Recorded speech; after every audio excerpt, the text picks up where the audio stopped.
Hello, Supercars in Seconds here, back again with an amazing vehicle for us today. Let's have a turn around and take a look at this beautiful car. This is the big Mercedes Maybach. Now, you may notice on the side we have a V12 badge. They offer a 6-cylinder, an 8-cylinder, but this is the big boy. This one of 621 horsepower and 1,000 Newton meters of torque. That's 738 pounds of torque. So as you can imagine, with that 9-speed transmission that she has, this thing will this thing will get moving much faster than you might think. It's almost like a private jet landing on the road. Very, very impressive. Looking at the side profile of the vehicle here, an obviously large rear door.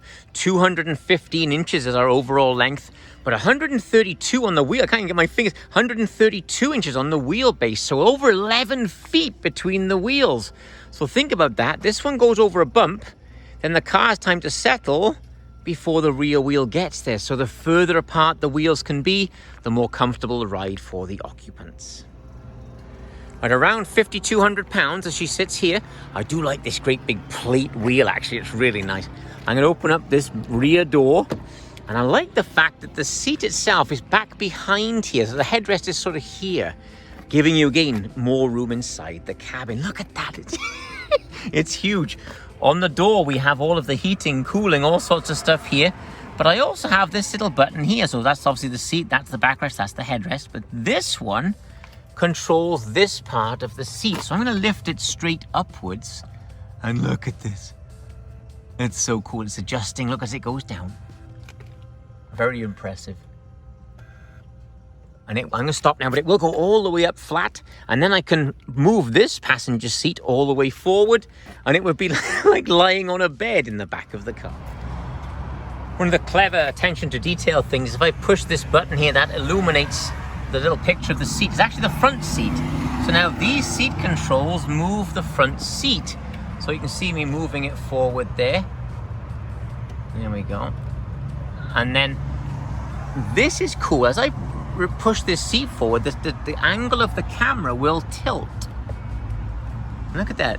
The display is tilting, look, to keep aligned with the person in the rear. Very, very impressive. All right, I'm going to push this all the way forward, then I'll climb in and see how relaxed we can get. Okay, climbing in this side. I don't know what to tell you. This is perfect. Really unbelievable amount of room in this vehicle. It's very, very impressive. I literally can't reach anything. I have little remote controls for all the navigation and everything down here that works on these two screens. But gosh, what a amazing experience this is. It's going to be really fun to go on a longer trip like this. And of course, you've got all the room in the world, and amazing stereo speakers everywhere all around the car from Burmester. Really very impressive car.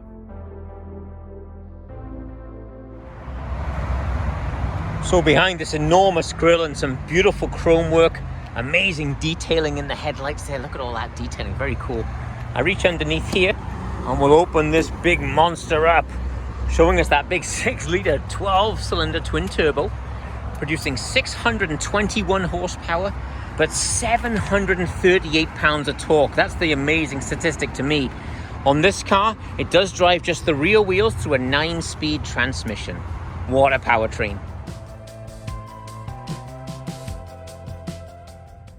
So driver's eye view in the big 650S is really very, very impressive. Amazing quilting. It's very much three-dimensional. You can push and squash it down with your fingers. It's really lovely. The veneer continues across the door. It comes back underneath here. It's really a first-class place to be. Lovely metals on the steering wheel here. And this little sort of mouse pad here, you can swipe, controls this 11-inch screen. And on the other side, this one controls the sort of navigation side, that 11-inch screen. You do have a home button for each one, so you can then control it from the steering wheel without having to use the center controller down here. These are not touch screens, of course. For those familiar with the Mercedes-Benz interior, a lot of it's going to be, frankly, the same. It's rather nice. The big key with this car, of course, is the extra sort of 9 inches that you have in for the rear seat passengers. It really makes the Maybach a very unique vehicle that's got all of the modern luxuries of a big Mercedes S-Class, but the additional room for those lucky passengers in the back. So of course we're going to drive the car, and we're going to have to change the mode. Now down in the center console I have the dynamic dial here, this little thing. I'll just rock it backwards and forwards, and as I pull it backwards it shows me my options. It's now gone into the curve, excuse the AC, into the curve mode there for going around some sharper corners. So we'll experiment with that and see how she does. If you don't mind, please subscribe to the channel. If you don't mind, like this video and let me know any comments that you have down below. But let's go down into Batman's corner and wake this 738 pounds of torque up. Okay, let's have a go. Now the 12-cylinder, rear wheel drive only. So let's wake her up. On the 8-cylinder, you can get them in all-wheel drive. Oh, it's good performance. Very, very lively. It feels like a car that's half the size. Very good in this curve mode. Stays dead flat. Very, very nice. All right. Torque just dominates it. As soon as you touch the gas, woof, it just pushes on you in the car. Again, not really a sports sort of car, but I still got to slam on the brakes. Let's try them out. Oof. Great pedal feel there. Very confidence inspiring, and no movement from left to right. Even though I was hitting them very hard there, it really stops very, very well.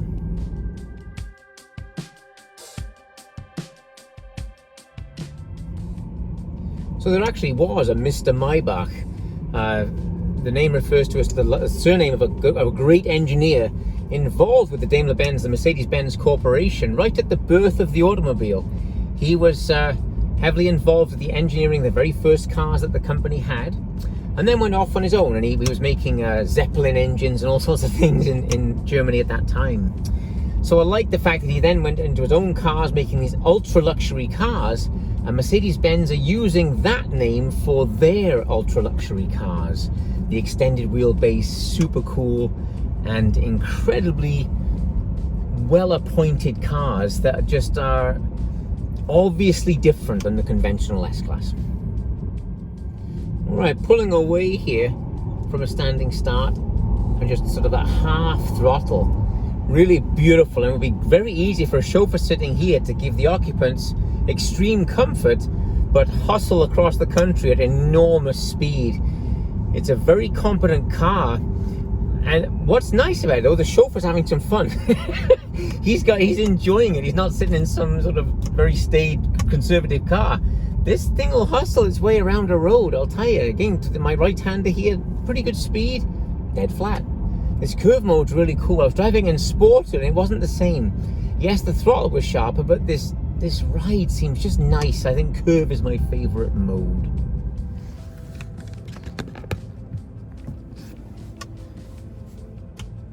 You know, if you're in the market for a long wheelbase car that can be a driven car but still have some fun, this is one of the best I've ever driven. What it gives you is enjoyment for the driver, but all the room in the world. If you move that passenger seat all the way forward, there's no way you could reach it with your foot. I don't care how tall you are. It's amazing how far away from you the seat in front would be, and that's just fun. It makes very much an occasion when you arrive somewhere in a car like this and that someone opens that big rear door for you. It's very much an arrival, and I think that's something they've achieved very well over the standard S-Class car. Price-wise, they're low to mid twos for a car like this. Is a full spec one, about a 230 car, and a lot of car for that. You know, the extended Rolls-Royce would be around 400k, and yes, the materials are a little nicer, but not as much fun to drive as this is, perhaps, you know. So I don't know. There's a balance there. The Rolls-Royce car, yes, you don't have any plastics and so on that might have lower down in the doors and things like that, but you don't really notice that. What you're looking at is this beautiful quality leather and this excellent quilted stitching everywhere, giving you a feeling of grace and style. The longer wheelbase really makes the car a lot of fun to drive. Well, thank you for watching. This has really been a treat. I think I'm going to take a little nap now. If you don't mind, please subscribe to the channel. Ask me any questions you have down below, and I'll catch up with you very soon. Good night.